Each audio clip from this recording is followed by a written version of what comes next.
लेकिन जब अनऑफिशियली जब चलाते हैं नीतीश जी सरकारी खर्चे पे तो मेरा मनोबल और ऊंचा हो जाता है और यह विश्वास हो जाता है कि नीतीश कुमार हार मान चुके हैं। एनडीए की डबल इंजन की सरकार ने हटा लेने का काम किया। हम लोग शुरू से ही कहते रहे हैं कि एनडीए की सरकार डबल इंजन की सरकार किसान विरोधी है, मजदूर विरोधी है, नौजवान विरोधी है और ये पूरी तरीके से स्पष्ट हो गया।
हाँ सर शुरू किया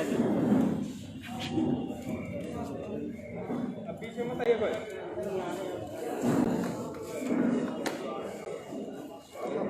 सभी इलेक्ट्रॉनिक मीडिया, प्रेस मीडिया के हमारे जितने साथी हैं सभी लोगों का धन्यवाद। नीचे और जितने भी यहाँ प्रेस वार्ता में पार्टी के कार्यकर्ता पदाधिकारी उपस्थित हैं, प्रदेश अध्यक्ष आदरणीय विक्रम बाबू जी, सुनील जी, आप लोग सब लोग जानते हैं कि हमारा देश जो है वो कृषि पे सबसे ज्यादा निर्भर है। अभी हाल फिलहाल में केंद्र सरकार ने एक एक करके 3 विधेयक जो है कृषि का लाने का काम किया, जिसका पूरे देश भर में जो किसान है वो विरोध कर रहे हैं। किसानों की हालत पहले से ही दयनीय थी। आत्मदाह करने पे भी कई राज्यों के किसान जो है मजबूर रहे, ये हम लोगों ने देखा है। राष्ट्रीय जनता दल शुरू से ही किसान, मजदूर, बेरोजगार, नौजवानों के साथ, गरीबों के साथ हमेशा खड़ी रही और इस बार भी पार्लियामेंट में हम लोगों ने पुरजोर तरीके से इसका विरोध किया। जो किसानों का सुरक्षा कवच का जो काम करता था एमएसपी, वो सुरक्षा कवच जो है एनडीए की डबल इंजन की सरकार ने हटा लेने का काम किया। हम लोग शुरू से ही कहते रहे हैं कि एनडीए की सरकार डबल इंजन की सरकार किसान विरोधी है, मजदूर विरोधी है, नौजवान विरोधी है और ये पूरी तरीके से स्पष्ट हो गया। पूरे देश भर में चाहे रेलवे हो उसको प्राइवेटाइज किया जा रहा है, एयर इंडिया हो उसको प्राइवेटाइज किया जा रहा है, हर जगह जो है निजीकरण, प्राइवेटाइज, सारे सेक्टर्स को किया जा रहा है। लोगों ने कई कई बातें, बड़ी बड़ी बातें कहा था कि देश को बिकने नहीं देंगे और एक सेक्टर ऐसा था जो एग्रीकल्चर सेक्टर था, कृषि सेक्टर था, उसको भी प्राइवेटाइज पूरी तरीके से करने की तैयारी हो चुकी है। हमने कल भी ये बात कही, इस विधेयक से किसान लाचार हो गया है, मजबूर हो गया है, हताश हो गया है, निराश हो गया है, टूट चुका है और उसका पूरा शोषण करने का तैयारी कॉर्पोरेट सेक्टर द्वारा चलाया जाता है। यानी ये स्पष्ट है कि जो अन्नदाता है,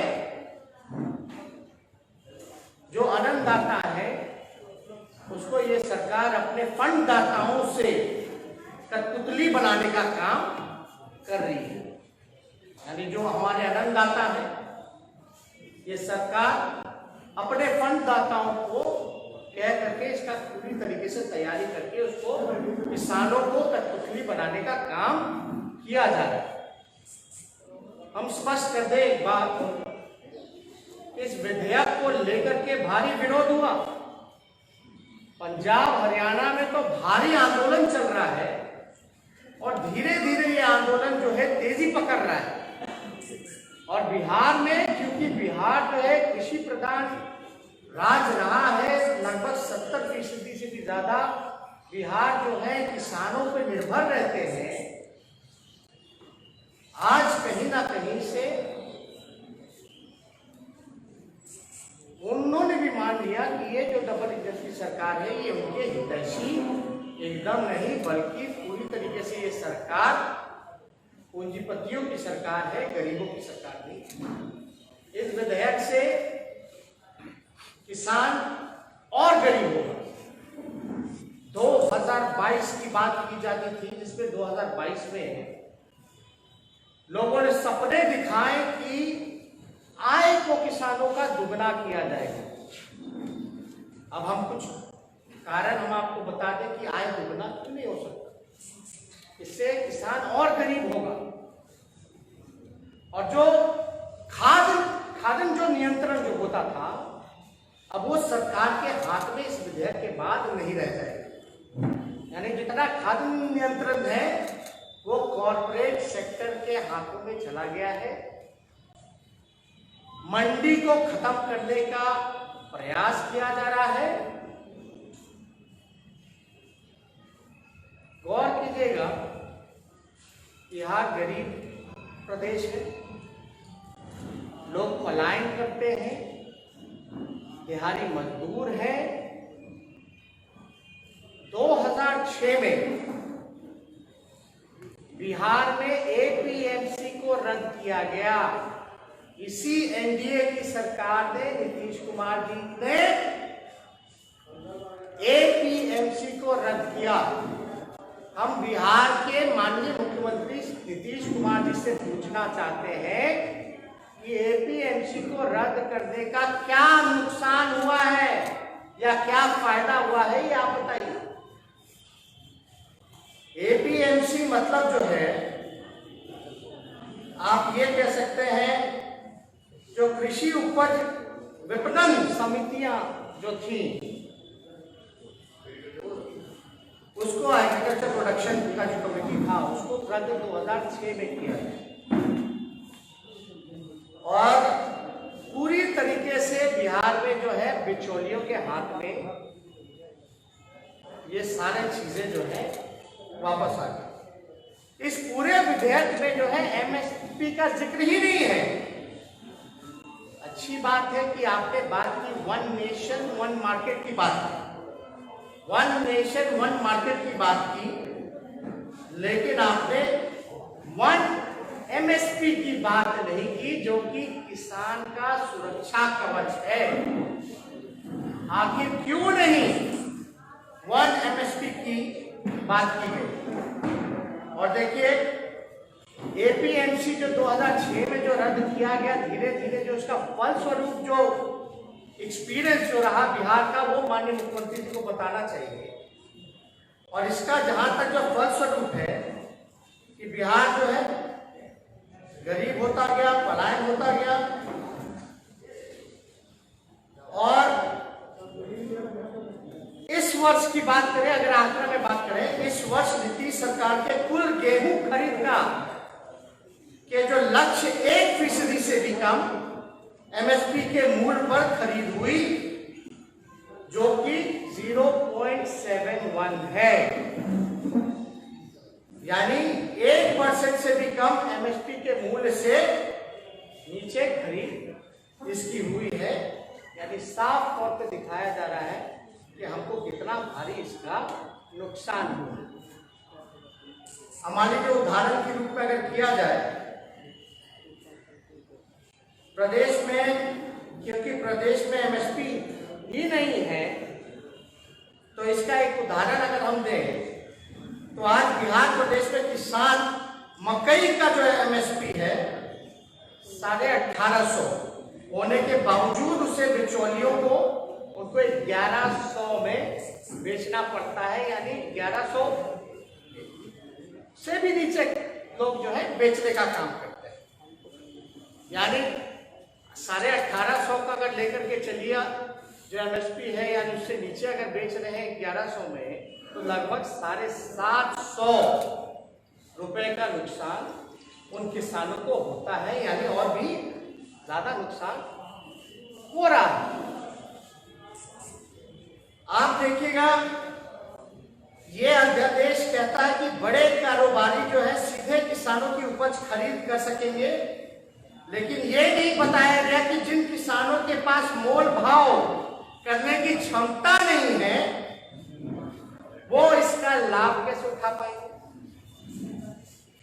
कैसे, जिसपे क्षमता ही नहीं मोल भाव करने का, डायरेक्ट अगर आ जाएगा खरीदेगा, तो मोल भाव बेचारा किसान तो ऐसे ही बेबस है, कमजोर है, इस राज्य में एमएसपी है ही नहीं, तब इतना नुकसान झेलना पड़ रहा है। ये सेक्टर आ जाने के बाद, ये विधेयक आ जाने के बाद तो भारी नुकसान जो है हमारे राज्य को हो ही रहा है, बल्कि पूरे देश में किसानों को जो है नुकसान होगा। जैसे कि सरकार एक राष्ट्र एक मार्केट बनाने की बात कर रही है, लेकिन आप ये जानते हैं क्या अपना किसान अपने ही जिला में जो है बिचौलियों से नहीं बच पाया, अपना उपज जो है वो नहीं बेच पाता है, लागत उसको नहीं मिल पाती है, तो वो दूसरा जिला में या दूसरे राज्य में कैसे बेचेगा, तो कैसे फायदा होगा। ये बहुत ही बड़ा प्रश्न है जिसका हम लोग चाहते हैं कि सरकार जो है उत्तर देने का काम करे। इस अध्यादेश की धारा 4 में कहा गया है कि किसान को पैसा 3 कार्य दिवस में दिया जाएगा। जो धारा 4 है इस विधेयक का, इसमें कहा गया कि किसानों को पैसा 3 कार्य दिवस में दिया जाएगा। किसान का पैसा फंसने के पर दूसरे मंडल या प्रांत के बार बार चक्कर काटते हुए, हाँ लोग हमारा एक जिला का फंस गया, पैसा नहीं मिल रहा है, तो उसको दूसरे राज्य जाना पड़ेगा, दूसरे जिला जाना पड़ेगा, उसका खर्चा कौन देखेगा, बार बार चक्कर काटना पड़ेगा। और बिहार और देश की तो दफ्तरों में, सरकारी दफ्तरों में ऐसे इतने चक्कर लोग काटते, कोई हल नहीं हो पाता। कहां जाएगा किसान, कैसे लाया जाएगा। तो ये भारी समस्या जो है देश के सामने आई है और किसान जो है बड़े आक्रोश में है। लोगों को इस बिल के बहाने ये लोग झूठ बोलने का काम करते। अब आप बताइए इससे आय दुगुना कैसे होगा 2022 तक। तो इनका लक्ष्य था कि 2022 तक इसके आय को दुगना करेंगे, ये कैसे इसका पूरा होगा।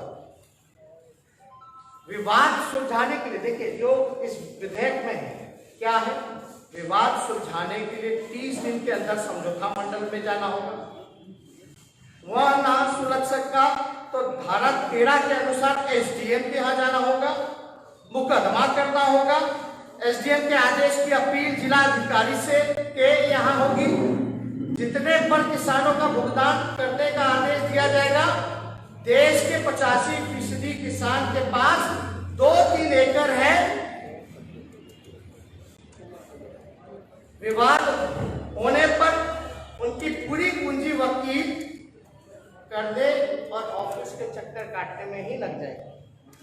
इतने लेवल पे जाना पड़ेगा, इतनी जगह जाना पड़ेगा कि भाई उसका मुकदमा होगा, तो उसका जो केस होगा वो कहाँ से ठीक कर पाएगा बेचारा किसान?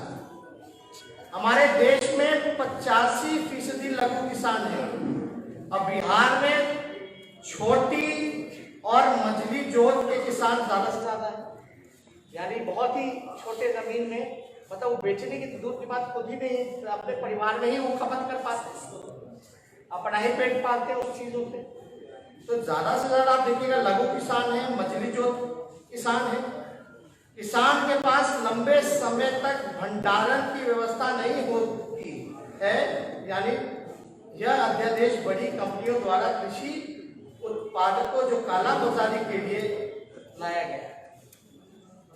पूरी तरीके से यह विधेयक जो है काला बाजारी के लिए लाया गया है। अब मान लीजिए कंपनियों और सुपरमार्केट अपने बड़े बड़े गोदामों में कृषि उत्पादों का भंडारण करेंगे और बाद में ऊंचे दाम पर ग्राहकों को बेचने का काम करेंगे, जो कि हो रहा है।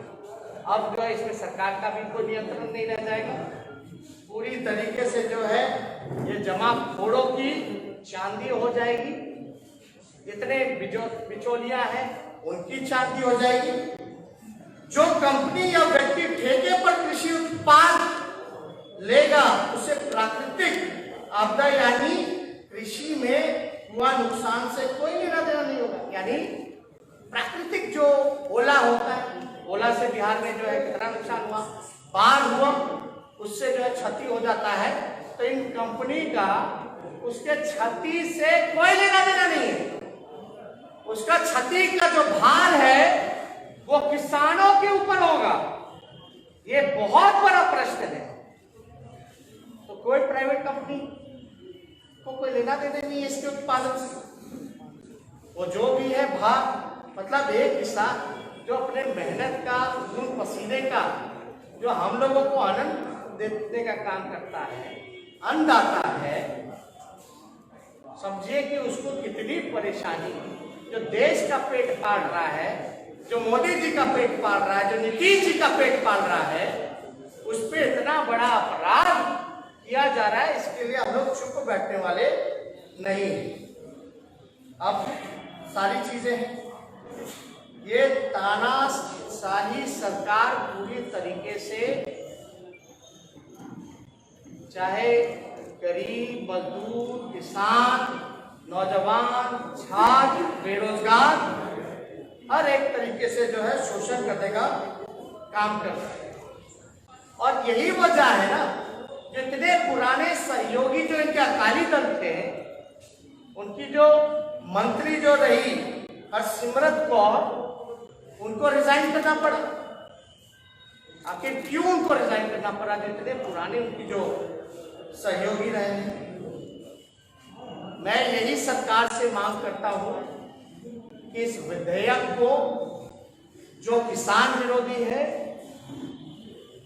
इसको जल्द से जल्द वापस लिया जाए और 25 तारीख को हम लोगों ने तो संसद में लगातार जो है विरोध किया ही है, सड़क पर भी हम लोग इसका विरोध प्रदर्शन आने वाले 25 तारीख को हम लोग करने का काम करेंगे। और परसों और भी इससे जुड़ा हुआ अगर कोई सवाल है आप लोगों के पास, लेकिन एक बात है, 2006 में जो ये बंद किया गया, इसका एक्सपीरियंस तो माननीय मुख्यमंत्री जी बताइए, इसका क्या आपको फायदा हुआ, क्या नुकसान हो रहा है? क्यों कृषि विधेयक पर माननीय मुख्यमंत्री जी चुप है? बड़ा बड़ा होर्डिंग लगा लेने से, सरकारी पैसे का दुरुपयोग कर करके मुंह चमकाने से नहीं होने वाला। जनता इनकी असलियत को पहचान चुकी है और आने वाले समय में बिहार का किसान जो गरीब हुआ इनके राज्य में, जो पलायन करने पे मजबूर रहा, जिनको ये अब गाली देते हैं और सुशील मोदी मजाक उड़ाते हैं कि वो आनंद के लिए, मजे के लिए बाहर जा रहे हैं, चुन चुन करके जो है बदला लेने का ये नीतीश कुमार जी से, सुशील मोदी से लेने का काम कर रहे हैं। बताइए, मजाक उड़ा रही है, एक मजदूर का मजाक उड़ा रहे हैं, किसान का शोषण कर रहे हैं। यही डबल इंजन की सरकार है। यही एनडीए की सरकार है। एक मजदूर को गाली दिलाना और एक किसान का शोषण करना, भ्रष्टाचारियां, बिचौलियां, जमाखोर, अपराधी, सबका बिहार में बोलबाला है क्योंकि नीतीश कुमार है।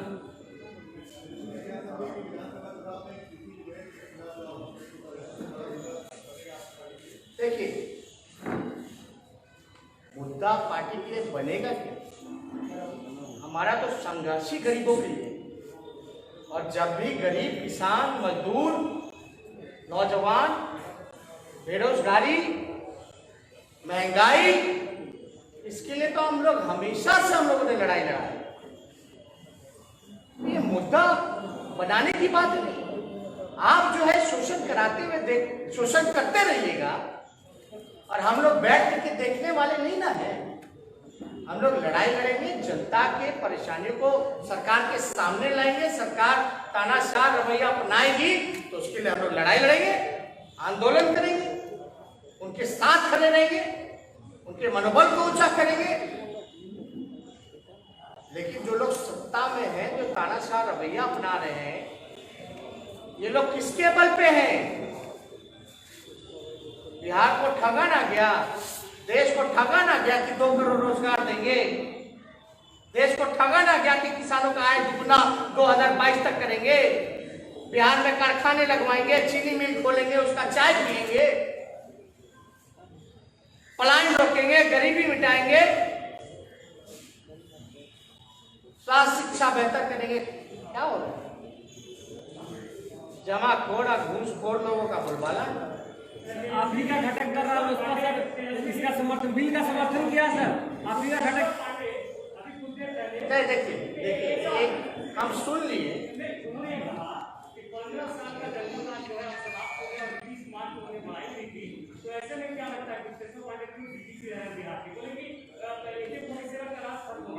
सवाल इसी में जुड़ा हुआ था जिसमें कि ये है, देखिए पांडे के केस में वीआरएस के लिए कम से कम 3 महीने का पीरियड होता है। 3 महीने पहले आपको वीआरएस के लिए अप्लाई करना होता है, मगर उनके मामले में इस क्लॉज को हटा दिया गया और उन्हें तत्काल जो है वीआरएस के लिए परमिशन दे दिया गया। तो ये अब आप देखिए, हालांकि ये प्रेस कॉन्फ्रेंस जो है कृषि संबंधित, किसान संबंधित, देश की बात है।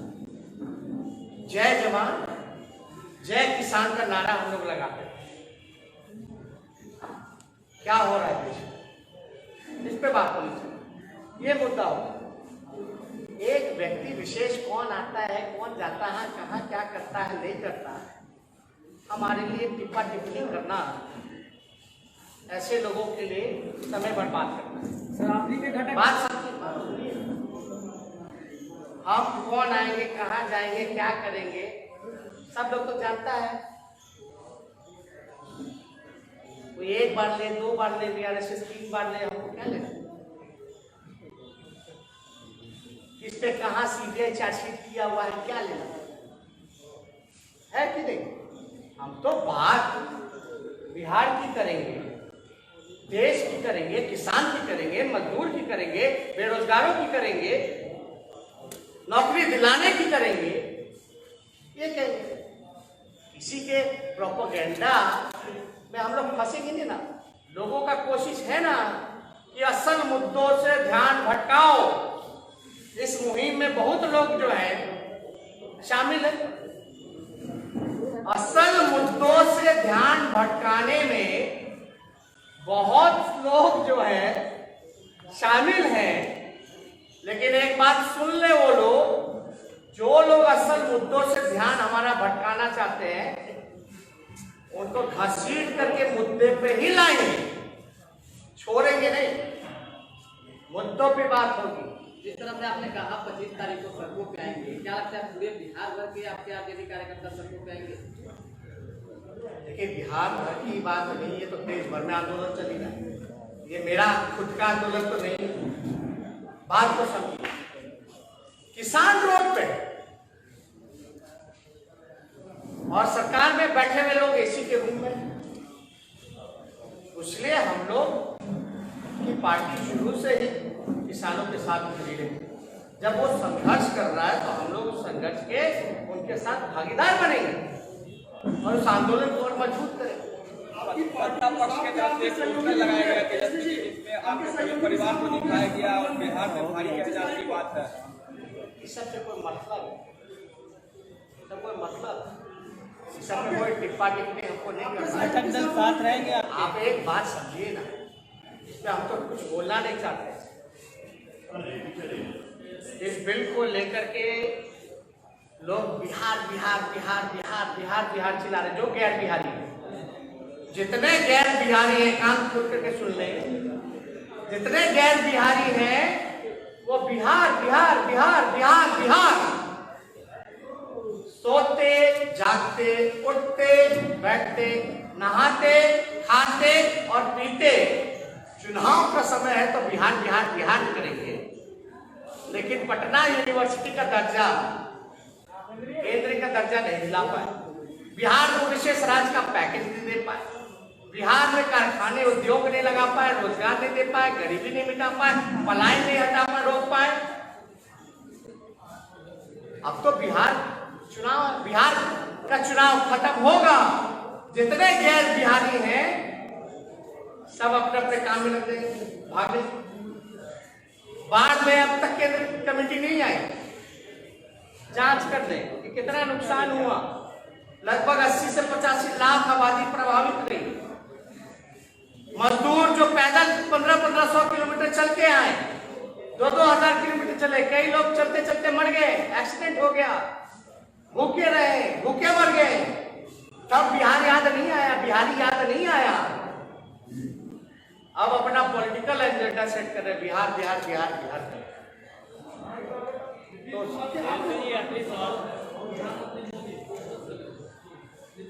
तो अब देखिए, किसी बात से तो छुपा नहीं है कि बिहार के लोगों ने 2015 में बाल नाखून की कटवाए।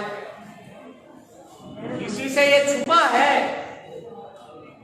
कि बिहार, हम मेरा एक ही सवाल है, क्या 2015 में लोगों ने बाल और नाखून क्यों कटवाए थे? देखिए, जो शब्द प्रधानमंत्री जी ने मुख्यमंत्री ने चलो एक बिहारी के लिए बोला,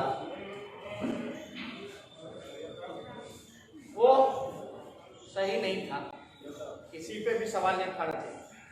लेकिन जिस व्यक्ति ने 2010 का चुनाव जीतने के बाद हाथ उठाने पे आपत्ति जताई थी, जिस व्यक्ति ने थाली खींच लिया था, आज वो व्यक्ति पोस्टर लगवा रहे हैं सरकारी खर्चे पर, सरकारी जगहों पर। उसमें चुनाव सिंबल नहीं है, क्योंकि सरकार उसका पैसा दे रही है। और दिया जा रहा है कि प्रधानमंत्री जी क्या क्या बोला करते थे।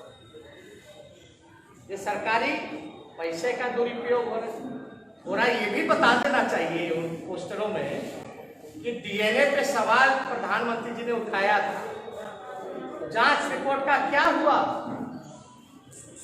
डीएनए ठीक है कि नहीं?